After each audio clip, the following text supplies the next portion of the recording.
My girlfriend and I moved into a house with broken windows held together by tape. The rest of the house was great, but the landlord kept promising to fix the windows and never did. After waiting for 6 months, I started recording his phone calls. I caught him threatening to evict us if we got a lawyer, which is illegal in our state. So we hired a lawyer and gave him the recordings and pictures of the windows. We also reported some minor code violations to the City Code Enforcement Department. At the time, I worked for a company that handled payroll and compliance for the company my landlord was the president of. I knew the laws he was breaking because of my job. For instance, he didn't have a company handbook, labor board posters displayed, or proper federal compliance measures in place. I was aware that his company could face fines of about $730,000 for these violations. So, I reported his company to the regulatory committees, knowing he would be held accountable. While the legal negotiations were ongoing, the code department fined the landlord $10,000 for the code violations, including the windows. They also ordered him to replace all the windows in the house, which cost around $6,000 because there were many windows. After the windows were replaced, the legal negotiations concluded. According to the lease, I could make the landlord pay for my legal fees, which came to $5,000. In total, the landlord had to pay $21,000 for the windows. A couple of months later, I noticed he was no longer on the company payroll since I worked for the company that handled his payroll and compliance. When I called to confirm, I learned that the company had made organizational changes due to fines for multiple violations. In the end, the landlord paid $21,000 for the windows, lost his job, and his company faced fines of at least $730,000. I didn't have to spend any money. I was incredibly happy with the outcome. Back in the 80s, just a couple of years after finishing college, I moved into an apartment near the shore in New Jersey. When winter arrived, there were a few days when the apartment felt really cold. We would inform the superintendent, and eventually the heat would come on. But one year in February, the heat started to decrease, and the apartment felt like it was in the 50s. We let the superintendent know, but this time, nothing happened. We even wrote to the landlord, but still no response. That's when we consulted with a lawyer and learned about something called warranty of habitability and withholding of rents. So we sent another letter, this time certified, to the landlord, and we decided to withhold the rent. In response, he filed an eviction motion against us. However, we defended ourselves using the Marini defense, and we deposited the withheld money with the court.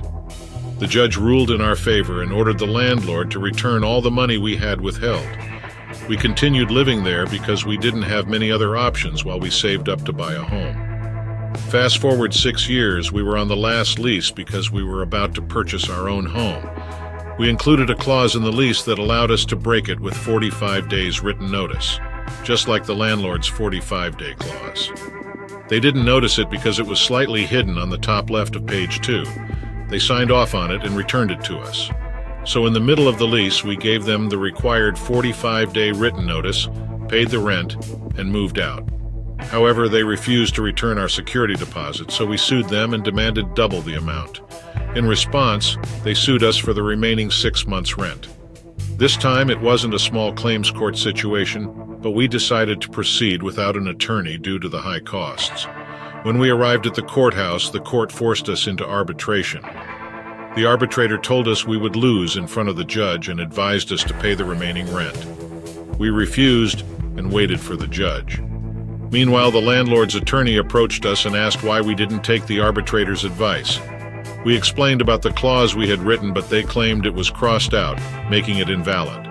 We showed them our copy of the lease where the clause was not crossed out, and their expression turned pale.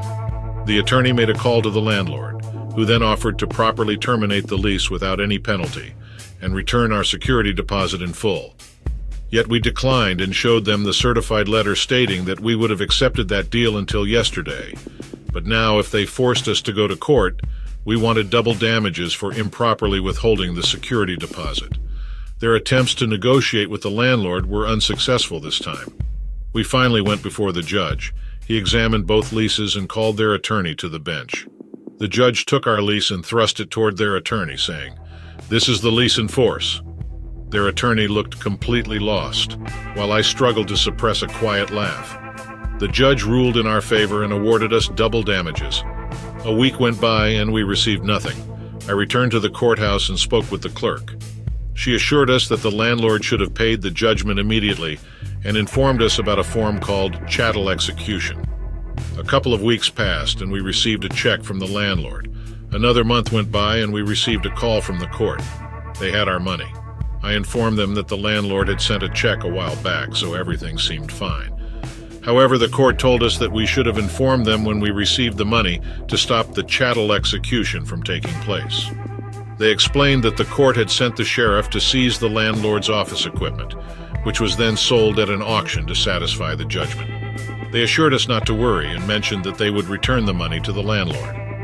It was a form of revenge, getting our money and having the landlord experience the sudden seizure of their assets at their place of business, followed by the auction, and then returning the money to them.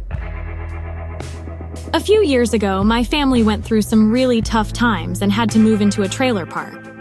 It wasn't the nicest place, but it was the only affordable option for us at the time, so we went for it. Right from the first night, we discovered bedbugs and roaches in our trailer. We reported the problem to the landlord the next morning, but he actually blamed us for bringing them in. That was our first hint that living there would be a nightmare. Fast forward a couple of years, and we were dealing with roaches that seemed invincible to every kind of bug spray. No matter how much we cleaned, we couldn't get rid of the awful smell they left behind.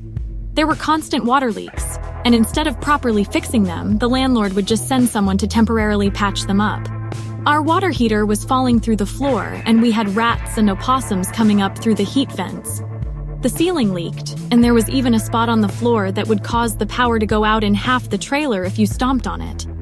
It was a nightmare. Every time we asked for something to be fixed or complained about the conditions, the landlord would blame us and never take responsibility. He ignored our pleas even when the health department threatened him. Then we had another water leak behind the bathtub during a wet winter. The landlord paid the water bill, and the way the meters were set up, it was impossible to determine which trailer had the leak. So we decided to let it leak all winter long. The first month, the landlord was complaining about his high water bill in the office. By the second month, the leak had gotten worse and water was spraying out from the back of our tub. His water bill went up again. By December, it was clear that there was a major problem, and he called the water company to investigate. We turned off our water while they were there so they couldn't locate the leak through pressure testing, which they didn't do anyway. And as soon as they left, we turned it back on. In January, his water bills skyrocketed to the point where his partner suspected him of embezzling funds from the utility account. They called the water company once more, and were told that the only way to fix the issue would be to seal the main water line running through the entire park. It involved a crew using a high-pressure chemical to seal the pipes, but it came with an estimated cost of $25,000 for a problem that didn't even exist. For 5 days, the crew worked on sealing the pipe throughout the park, thinking they were fixing the leak. But we waited until they had coated the entire length of the pipe, and then we fixed the leak ourselves.